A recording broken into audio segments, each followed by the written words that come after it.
O ate, sigurado ka na ba dyan sa desisyon mo? Well, kung ito ang nakakapagpagaan ng kalooban ng anak ko sige, gagawin ko na lang. Buti naman, dapat talaga itanggapin mo yung dalawa. Mabait pareho yung bata. Mahal ni JC si Curty. Si Curty naman, mahal si JC. Kaya tama yung desisyon mo. Paano yan? Kakausapin mo talaga ngayon si Curty? Kung ito makakabuti, sige, gagawin ko. Okay.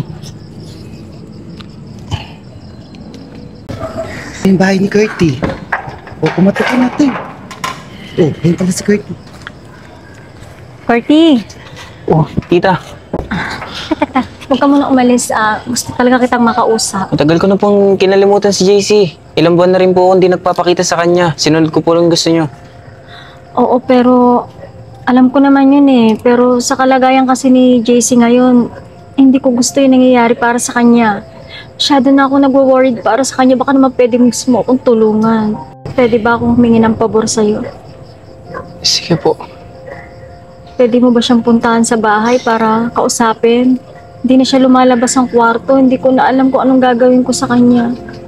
Siguro, ito lang yung way para maging maayos na siya. Patawarin mo rin pala ako sa ginawa ko sa'yo. Kasi, akala ko yun ang tama Pero sa nangyayari ngayon, parang hindi ko kakayanin mo. Tita, sige po. Kalimutan niyo na po yan. Pupuntahan ko po si JC. Huwag po kayong mag-alala. Salamat. Bibisitahin ko po. Salamat, Curty. Sige po. Maraming Pasensya salamat ka na po. talaga, ha? Opo, tita. Kalimutan niyo na po yan.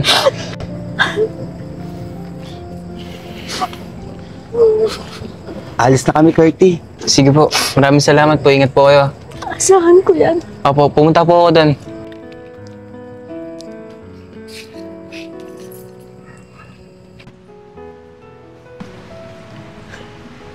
Uy. Curty! Miss na kita. Miss na rin kita. Siya nga pala, baka makita ka ni nanay. Nay? Huwag ka na mag-alala. Okay na ako. Talaga po ba, Nay? Oo. Okay na ako sa inyong dalawa. Sige na. O yan! Happy na ang lahat, ha? Wala nang ahadlang. Kaya masaya ako sa inyong dalawa. Diba? Kaya pagpatuloy niyo yung pagmamahalan niyo, ha? Sige po. Nakakatuwan. Kita mo, ate? Napakasaya ni JC. Napakasarap sa pakiramdam na makita mo yung anak mong napakasaya, di ba?